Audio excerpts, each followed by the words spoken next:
Welcome, everyone, and thank you for joining us today. I am Lana Smart, and I also have Michelle here with me as well. We are both facilitators at Revela, and we spend a lot of time working with companies to build a high trust environment. Why? Because it turns out that formal research shows that employees who rate their workplaces as high trust environments have more energy, feel 76% more engaged with their jobs, experience 74% less stress, and take 13% fewer sick days. These outcomes have direct financial benefits to companies, as the research shows companies with higher levels of trust also financially outperformed those with low trust environments. Michelle is going to guide you through how you can improve trust within your own organization. If you have specific questions, though, the chat feature is open, so please don't hesitate to post your comments and questions there, as we will be monitoring chat as we go. So I'm going to turn it back over to her. Hang on one second.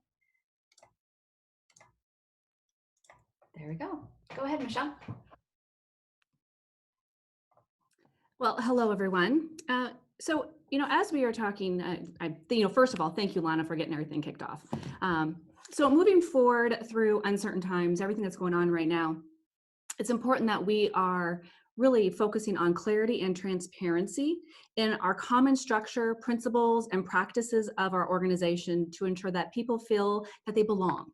They understand their roles, and they're building productive relationships with each other. So today we're going to review and kind of walk through some steps that will help create some clarity and ways to develop trust, as trust is the foundation of our operating system, right? So there we go. So looking at trust, as we work with our clients every day, at some point or not, we are reminding and talking about the importance of building the habit that believes in positive intentions. We do this because we understand the impact that this belief can have on building trust in your organization is powerful. And you'll notice the quote that I've chosen to put up here on the display, that Patrick describes trust as confidence among team members, that their peers' intentions are good, and that there's no reason to be protective or careful around the group. He describes what it means to feel that psychologically safe, right? Even when we have the best intentions in our group, it's not easy to create that type of environment. And a lot of organizations kind of struggle with it. So as we are navigating through the business and to really help everyone successfully move through chaos, trust is that core, it's that foundation that we really need to be focusing on, and people feel safe. Trust is earned daily. It's through all of our little exchanges. And we're slowly every day adding, building trust or taking away by all the different authentic moments that we share with each other, and whether or not we're meeting the basic human needs. So I want to hand it back over to Lana real quick, and she's just going to dive a little deeper to help us better understand how our basic needs, what those are, and how it impacts trust. Lana? Yeah, thank you. So I actually want to give a little bit of information or history on trust and motivation. In the stats that I shared at the beginning of the webinar, I mentioned that employees in a high trust environment feel more engaged with their jobs. So Maslow in the 60s was one of the first psychologists to really study motivation, or what causes people to act and behave the way that they do.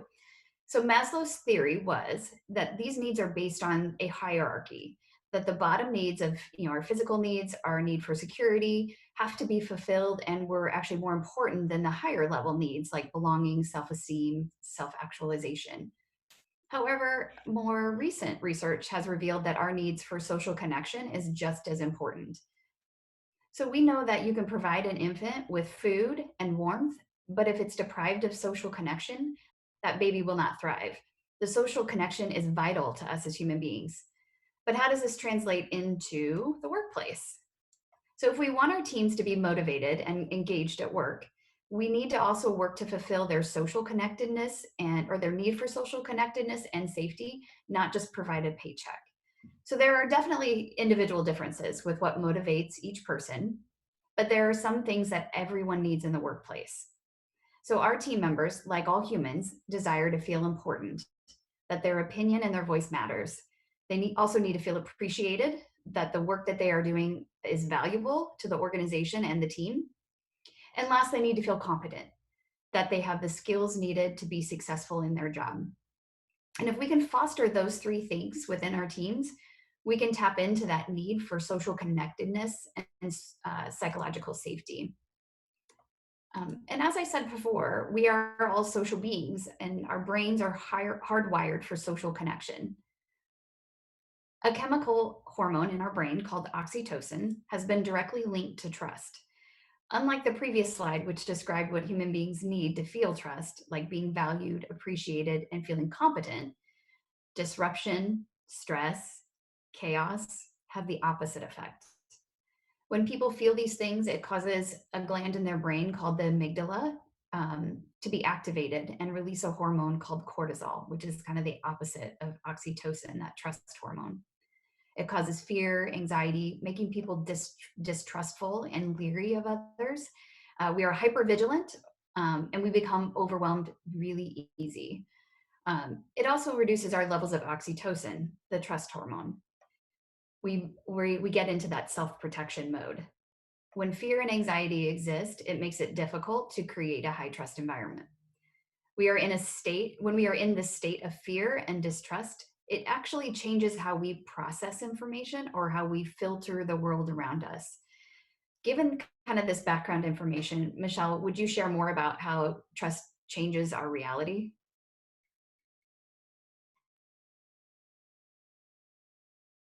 There we go. Thank you, Lana. So when thinking about trust and really how it has a huge impact on how it changes our reality. So referring back to what Lana just shared with us, the need to feel important, appreciated, the need to feel competent. Also, when we think about how our feelings impact our reality. So our lens and how we view the world starts with our beliefs. And so we've got on the screen here an iceberg, and at the very bottom you're going to notice first, what goes in our mind controls our actions.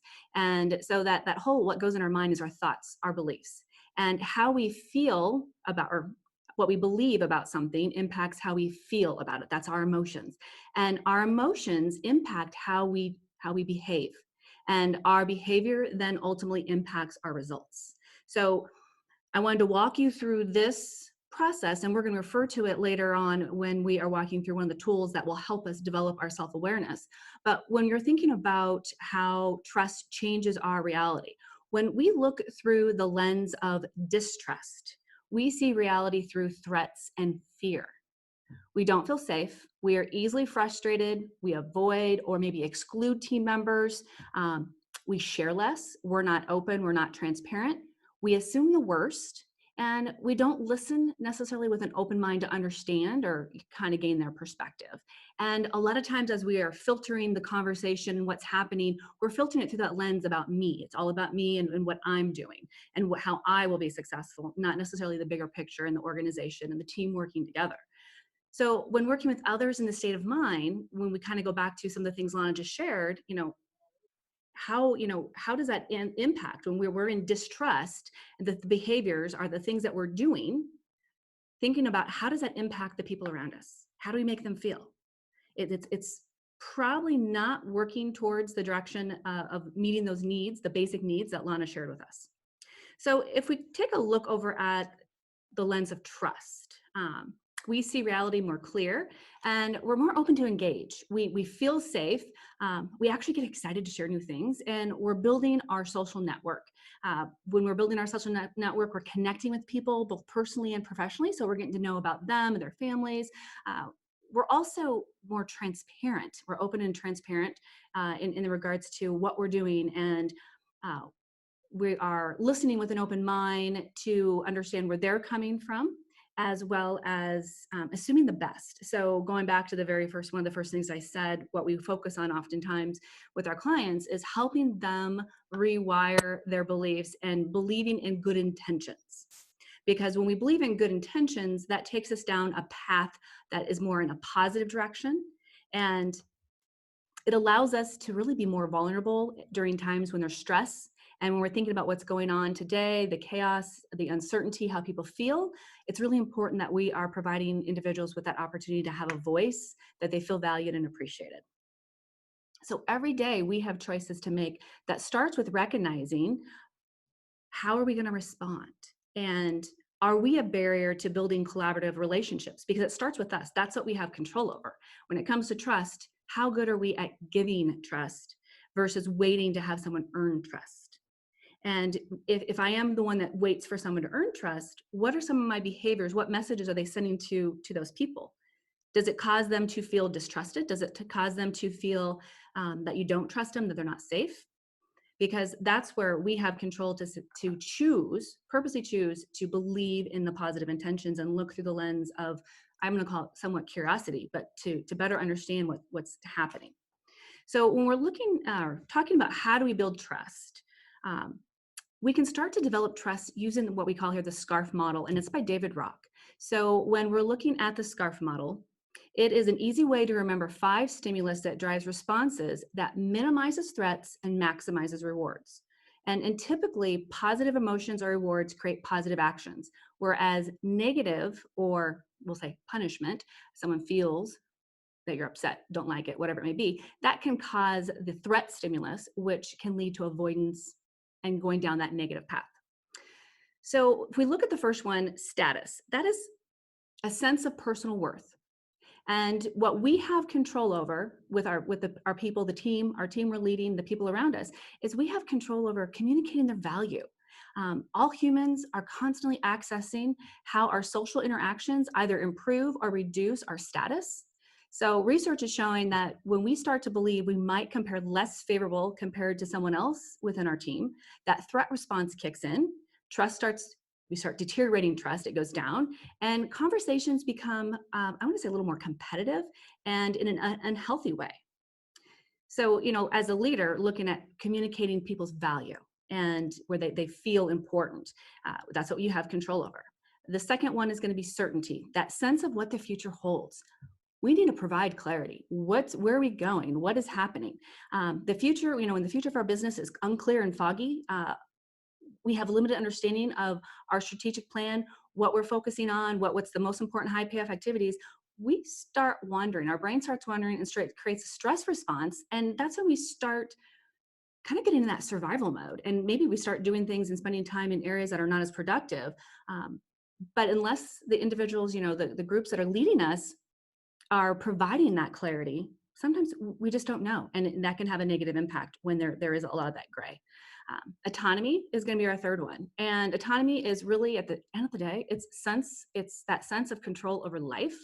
And we can allow people to self-reflect and have some discussions. Because when we feel like we don't have control over a situation, whether it's true or not, if we feel that, sometimes we feel, when we feel less in control, when we feel less in control, we actually kind of go into that threat mode. So having those one-on-one conversations. The fourth one is going to be relatedness. And that's a sense of safety with others. So earlier I was talking about that psychological safety. We can be spending time with our people to get to know each other so they start feeling safe. Our brain is a social machine, and the connections we feel with others influences our ability to work together. So the better we are building social capital is one of the words they call, and which social capital is the time where people are getting to know each other, better understand people's intentions, better understand their goals and what's important to them, what are stressors, what are things are happening. We can better relate and build trust and work together, not against each other. And the last of the 5 is fairness.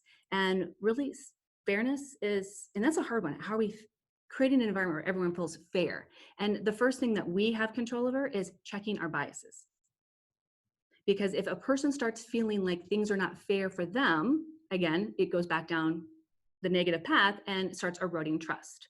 So the SCARF model is a great tool that you can use that helps you identify things that you can purposely do that will start building trust within your organization, within your teams. And it will help us better relate and have a more positive impact on building trust. So a couple things that you will find helpful on those very specific things that you can do when we are talking about living the SCARF model. And we want to live it through communication. And oftentimes people say communication is one of the areas that our organizations struggle most in. I think we hear that from everyone we have conversations with. So using the SCARF model and living through communication with it, we can look at showing gratitude. We talk about status. So when we're at status, it's showing gratitude, keeping people in the know, updated on information, both early and often. We can focus on certainty, which certainty is creating that clarity, being transparent. As things have occurred over the last few months, what do we change? What are we doing different? Well, how's our focus changed? What's our 30, 60, 90-day plan? What do we need to reevaluate and adjust? And then having those conversations, whether we're doing that collectively and making those adjustments, or we're doing it and we need to roll that out to a larger audience, making sure people understand what our plan is, what we're working on, and what are the most important things that they should be doing to support the business through these times. The third one, autonomy, helping them understand how decisions were made is a way, keeping people in the know on why we made the decision. It's a better way we can help them understand how we made the decision, which when they understand how decisions were made and why, it allows them then to make some of their own decisions and staying focused in why we're doing what we're doing, and involve them in solving problems. Relatedness, so how do we relate better? This is when you're having those one-on-ones, spending a little time with them. How are they doing? What are their struggles? If you have your remote workers, how they've adjusted, what's working well, what's not, and really just how are they personally, very important. And when we get to fairness, outside of checking our biases, it's also being vulnerable and asking for feedback. So these are some key things that you could do today to simply start using that SCARF model, living it, and having an impact on how people are moving forward with trust and how you're developing it within your organization. The second model that I want to talk through is really more about you. And it's more that inward reflection and how we are building our self-awareness. Because again, we think about what do we have control over? We have control over our own actions. But part of it is building that self-awareness so we understand why we do what we do. And I want to start off with, just on the slide here, you see the word key moment. A key moment is a situation or a triggering event that demands a response. It can be good or bad, doesn't matter what it is. How we respond to the key moment is really going to determine our effectiveness with dealing with situations. So this is a great opportunity for personal growth, because when we get caught up in the negative thinking and we don't necessarily even realize we're doing the negative thinking, we're likely to react in unproductive ways, which then can move us in a negative way, move us away from trust. But the greater awareness we have of key moments, when something happens, how do I feel? What's the meaning I assign to it? So, how our thoughts, and how do I feel about that meaning? So what are my feelings? And how do I typically respond? What's that behavior? So I'm taking you back to the iceberg that we introduced at the very beginning, where it's our reality, that trust is, the reality, and really kind of going through more the internal beliefs and behaviors of what's happening as we manage our emotions. So, excuse me, just to kind of give you an example of what this might look like. So key moment, we'll make this a little simple one. Let's say that you have a meeting with your managers. You have one-on-ones, and let's say you do them monthly. And one of the things that one of your managers that you're leading is always either recently has been late for meetings, or maybe rescheduling them. And that's the key moment. It's just, oh, the meeting was rescheduled, or they're late. And the first time, if we trust them, we may have the meaning we assign might not be bad. But if it occurs often and we don't understand why they're late, that meaning we assign might not be good. It might be positive. And we might start assuming the worst. Maybe they don't value the time with me. Maybe they don't care about my time. And so when you think about those thoughts, oftentimes that's going to stimulate the feelings of maybe frustrated, annoyed, disrespected. And when you feel frustrated, annoyed, or disrespected, how do you react? What's that behavior? You very well may start avoiding them. You may not necessarily reschedule the meeting with them. Maybe you cut the meeting off short. And that is the beginning sometimes of that event that can spiral in a negative way, that can build over time and deteriorate trust. Versus if we go back to the key moment, it occurs, individual maybe has been late a couple times.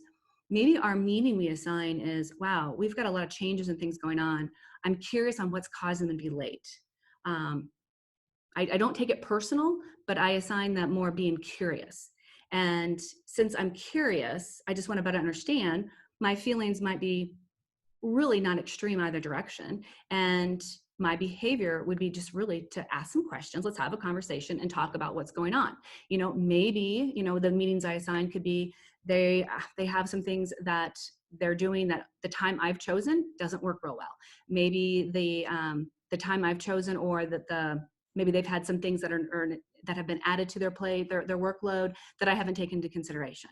So walking through that, how I behave, but the most importantly, how I feel about it in that meeting assign, helps us better develop our self-awareness. And through time, we can get better at pausing when a key moment happens. And work through what is that meaning, and am I going off of a meaning by making assumptions, or are they facts? And if they're not facts, then maybe I need to challenge myself and not have emotions necessarily, but be curious and have a conversation. So when you're looking at things that, managing our key moments, when you feel stressed, that is oftentimes when we might be at our worst. So when we're stressed, when things are going on, recognize, I need a break.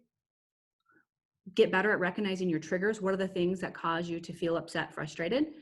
What was the trigger? What meaning have I assigned? Question that, and give yourself a minute to calm down and work specifically on staying calm, questioning your beliefs, assumptions or fact, identify your thoughts and how they impact your actions, and what can you do different to have a better outcome. Because every human moment matters. Every time we're together, our connections, they matter on how we are building trust or tearing away from that.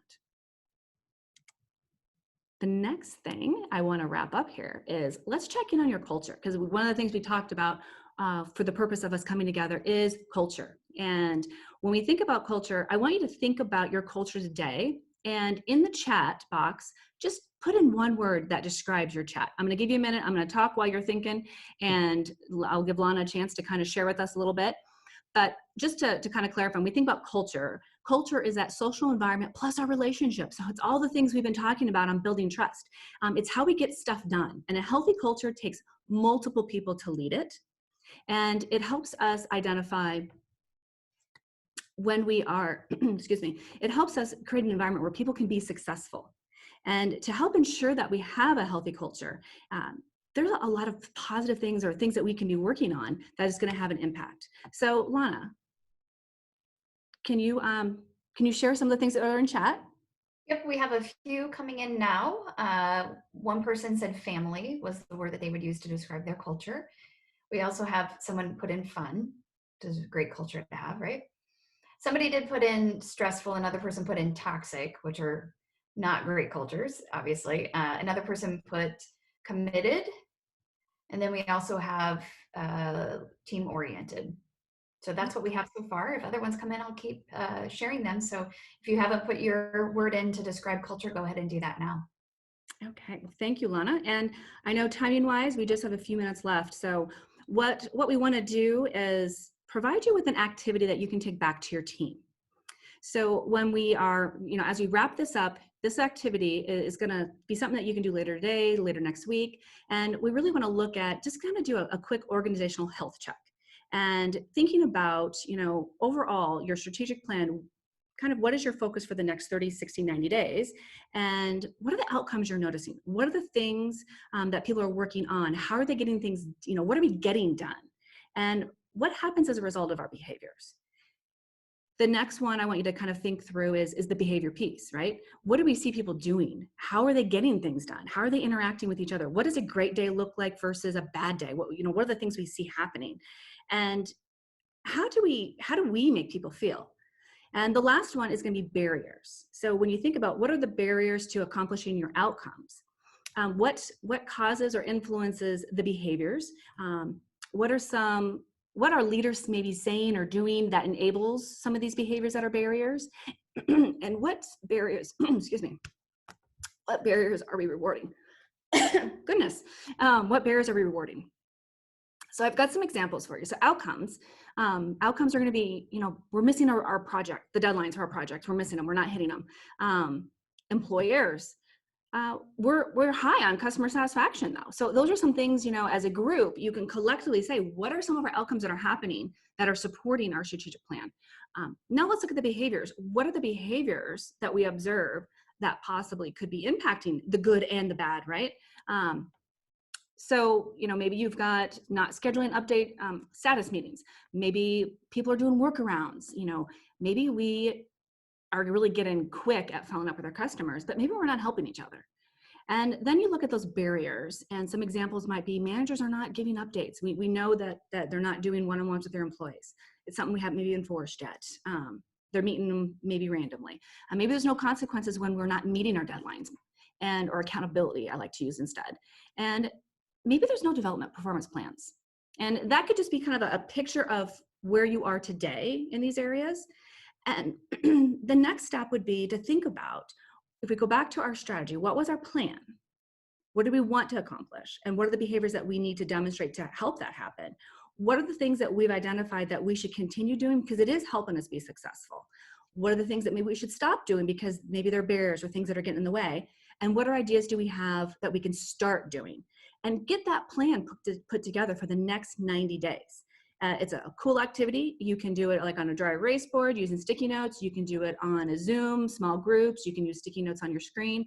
There's lots of ways to collaborate with your team to get their ideas and feedback on this. So to wrap up today's really quick session, we're really focusing on creating a purposeful culture that is the foundation's trust. And that really starts with you. So what we look like today and what we want to look like in the future is our choice, but we've got to design it and then live it. Lana, I'm going to go ahead and let you take over and wrap up the last couple minutes here. Yeah, I thank you everyone, obviously, for joining us. Want to start off with that. Just appreciate everybody spending the last 30 minutes with us. It is a really quick overview of how we can do some very intentional things to build trust within our organizations or within our teams.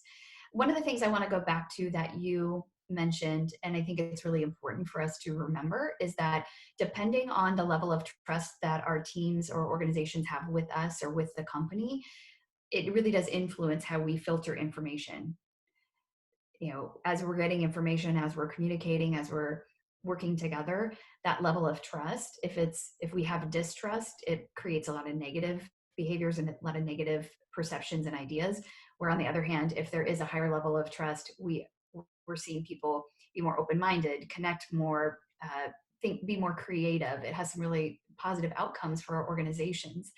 So it's really important to work on this and improve it in your organization. It's not something you can do once and be done. You have to keep working at it. If you want to join us next week, we have another webinar. We're trying to kind of roll these out, a new topic or dive into a specific topic at least once a week.